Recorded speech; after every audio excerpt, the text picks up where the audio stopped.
welcome back and good morning. So Alex from Hong Kong, and we're travelling today with Cathay Pacific from obviously Hong Kong.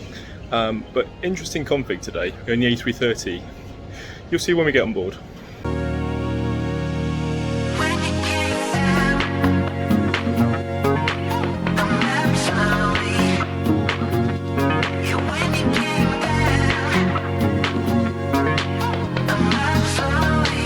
So after a blissful few hours in different Cathay Pacific lounges, it's all the way to the end of the pier to board today's flight.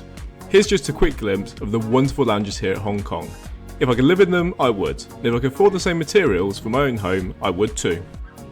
I know that some people would say the food wasn't what it was before COVID, but it's all extremely tasty and there's a huge and wide variety of food, drinks, both pre-prepared and freshly steamed if you're a fan of local Asian dishes. While Singapore is winning the race here, Hong Kong offers just as much of an experience. Oh, and if you're Emerald or travelling first class, you can even have a bath. Wow. That was distracting. Anyway, back to today's flight. Cathay Pacific really is holding on tightly to its luxury reputation. It's the little things that matter. So even though today's flight doesn't have a first class, there is a separate queue for anyone who has achieved Emerald onboard status. That gives you access to first class lounges and a few other useful benefits. British Airways, for comparison, on a recent flight from Sao Paulo, Brazil, on the other hand, doesn't seem to care. And there is one massive chaotic queue for everybody in groups 1, 2 and 3, and a separate queue for everybody else. And that's a shame given that Britain is considered the birthplace of the queue. When I booked the flight some 6 months ago, a pretty Airbus A350 airplane had been allocated for the journey. When I checked a few days before, it turns out this wasn't meant to be. So literally I didn't know this configuration existed until I went to the CMAP to check in. It turns out they've had an equipment swap, so you'll see shortly what I mean. So the replacement aircraft is an Airbus A330, but not with the usual 121 configuration for business class, but a regional version which, as anyone will tell you, is basically premium economy.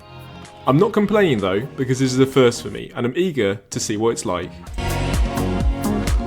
And here it is. Dramatics aside, this actually looks like a nice cabin for the next few hours. The first row, or bulkhead seats, are numbered row 11, oddly, but appear to have tons of legroom. I've chosen seat 14A, which gets me a window seat and a view of the cabin. As I mentioned before, this is basically a variant of premium economy, although the cabin crew did warn me they sometimes use this on flights from Hong Kong to Indonesia. That's 5 hours. Still, it's better than what we're used to in Europe, where basically business class is economy, with the middle seat knocked out of use. Before we take off, we'll take a tour of the seat while I enjoy a refreshing welcome drink. There is plenty of legroom in front, and you might have noticed the hard shell on the seat in front as well. This means that if your neighbour wishes to recline, it won't affect your space at all. Above this is a coat hook, and the tray table which is both sturdy and hidden below the Inflight entertainment screen. On my right is where you'll find the safety card and these very comfortable and branded quality headphones, as well as a very old school controller tucked away in the armrest for the in-flight entertainment screen. Considering the age of the seat, this is a really well sized screen, and I highly rate the entertainment because there's a very extensive range of both Western and Asian titles for both movies and TV episodes. Not that I use these because there's plenty of entertainment, but there's lots of audio and music, a kids section, a few games should you get bored during the flight, and a moving map. Speaking of maps, today's journey to Manila will take roughly 2 hours and 25 minutes, covering a distance of 702 miles.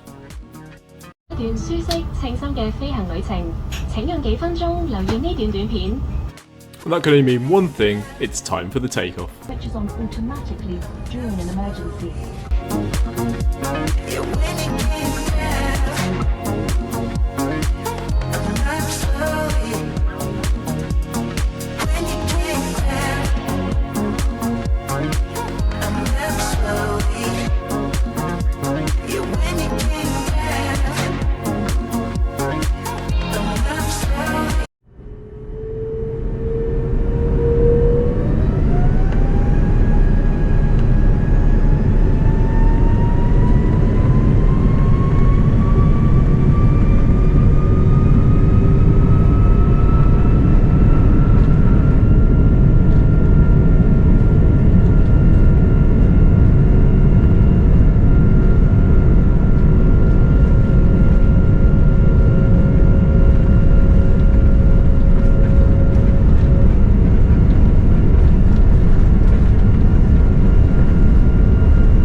Sorry to interrupt. If you enjoyed the video, please subscribe and like below.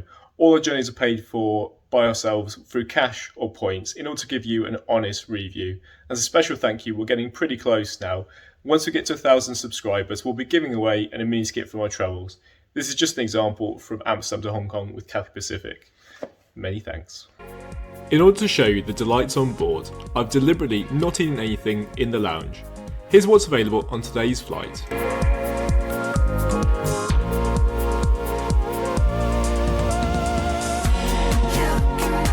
I wasn't very keen on the dim sum last time, and I love dim sum. So today I'm having the Dingley-Dale pork sausage, back bacon, mushroom and tomato. This also comes with very fresh fruit and a pastry that tastes better than it looks. Going back to the little touches, I love the branded butter and the towelette. For a 2-hour 25-minute flight, the food wasn't mind-blowing but very tasty. And to accompany this, I had my usual Hong Kong milk tea and a signature Cathay Delight. The tiredness suddenly hit me, but before the jet lag completely takes hold, I'll show you the lavatory.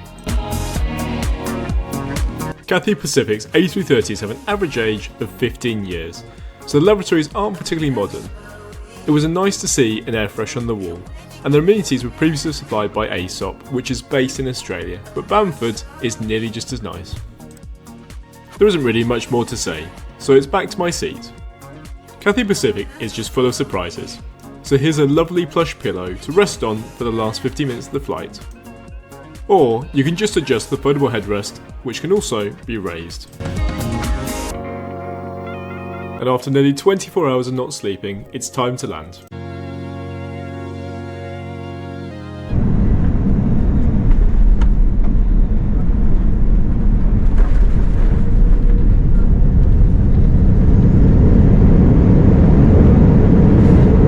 Cathay Pacific and Singapore, who I'll be flying in 2 days' time, make use of Terminal 3, which is probably the most modern terminal here at Manila.